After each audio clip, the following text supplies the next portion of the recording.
जनता करेगी फैसला, यही वह स्लोगन है जिसके बड़े बड़े बैनर जौनपुर के कई चौराहों तिराहों पर धनंजय सिंह के जेल जाने के बाद लगाए गए थे। जौनपुर के एमपी एमएलए कोर्ट से 7 वर्ष की सजा पाने के बाद धनंजय सिंह ने इलाहाबाद हाई कोर्ट में सजा को रद्द करने की अर्जी दाखिल की है। 24 को उस पर भी सुनवाई होगी, लेकिन इस वक्त की बड़ी खबर यह है कि अब जनता की अदालत में श्रीकला धनंजय सिंह की पेशी होनी तय हो गई है। जनता की अदालत में किसके हिस्से फैसला आएगा, इसकी तिथि मुकर्रर है, लेकिन अभी इस क्लाइमैक्स तक पहुंचने में बड़ी कठिन पनघट की डगर को पार करना होगा। यह जितना सरल धनंजय सिंह के समर्थकों को लगता है उतना है नहीं, और उतना कठिन भी नहीं है जितना विपक्षियों को लगता है। चलिए आपको जौनपुर लोकसभा के घोषित प्रत्याशियों के बारे में एक बार रूबरू करा देते हैं। जौनपुर लोकसभा सीट पर सबसे पहले भाजपा ने हेलीकॉप्टर प्रत्याशी महाराष्ट्र के पूर्व गृह राज्य मंत्री कृपाशंकर सिंह को यहां पर प्रत्याशी बनाकर भेजा। यहां पर वर्षों से तैयारी कर रहे कई भावी प्रत्याशियों का मुंह ही लटक गया था। मान मनोबल के बाद कुछ तो मान गए, तो वहीं कुछ अब भी अंदर ही अंदर घुट रहे हैं कि वह कुछ कर क्यों नहीं पा रहे और न ही इसका विरोध कर सकते हैं। आखिर पार्टी में भी तो रहना है। इस वक्त केंद्र और प्रदेश में इसी पार्टी की सत्ता है, मलाई भी यही मिलनी है, तो वह चुपचाप पड़े हुए हैं। धीरे धीरे समय बीतता है। समाजवादी पार्टी और कांग्रेस गठबंधन के प्रत्याशी का इंतजार होने लगा।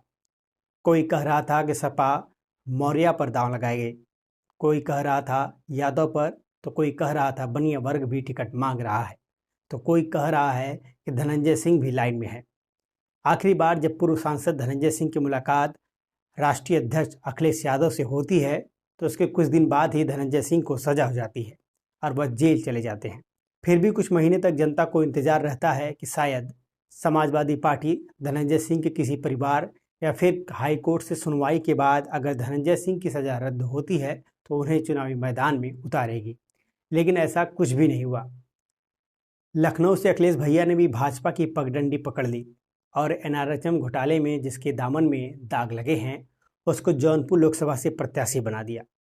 बाबू सिंह कुशवाहा को प्रत्याशी बनाए जाने के बाद से ही समाजवादी पार्टी में अंतर्कलह शुरू हो गया है और कुछ लोगों ने तो सड़क पर उतरकर विरोध प्रदर्शन भी शुरू कर दिया है। तो वहीं कुछ लोगों का कहना है कि जो विरोध कर रहे हैं वो समाजवादी ही नहीं है। प्रदर्शन कर रहे लोगों का कहना है कि उन्हें बाहरी प्रत्याशी स्वीकार नहीं है, कोई स्थानीय चेहरे को तवज्जो दिया जाए। जौनपुर की जनता की न तो इन पार्टियों ने सोचा और न ही समझा। हेलीकॉप्टर प्रत्याशियों को जौनपुर में अपना प्रत्याशी बना दिया। जौनपुर के जनता के मन में चल रहा था कि कोई अपने जौनपुर का प्रत्याशी चुनावी मैदान में उतरे, तो इस मामले में बसपा ने बाजी मार ली। बसपा सुप्रीमो ने बसपा से सांसद रहे धनंजय सिंह की पत्नी श्रीकला धनंजय सिंह को प्रत्याशी बनाकर सबको चौंका दिया। लोगों को एक बार फिर से उम्मीद जग गई है कि कोई अपना समर्थकों के भी समर्थन मांगने आएगा। बसपा की इस चाल या यूं कहें धनंजय सिंह के इस गुगली से बड़े बड़ों की नींद उड़ गई है। बसपा सुप्रीमो ने समझदारी दिखाते हुए धनंजय सिंह के पिता राजदेव सिंह को टिकट न देकर धनंजय सिंह की पत्नी को चुनावी मैदान में उतारा है। चर्चा यह भी थी कि राजदेव सिंह का नाम घोषित होगा, लेकिन इसके उलट जब धनंजय सिंह की पत्नी का नाम सामने आया तो विरोधियों के पैरों तले जमीन खिसक गई।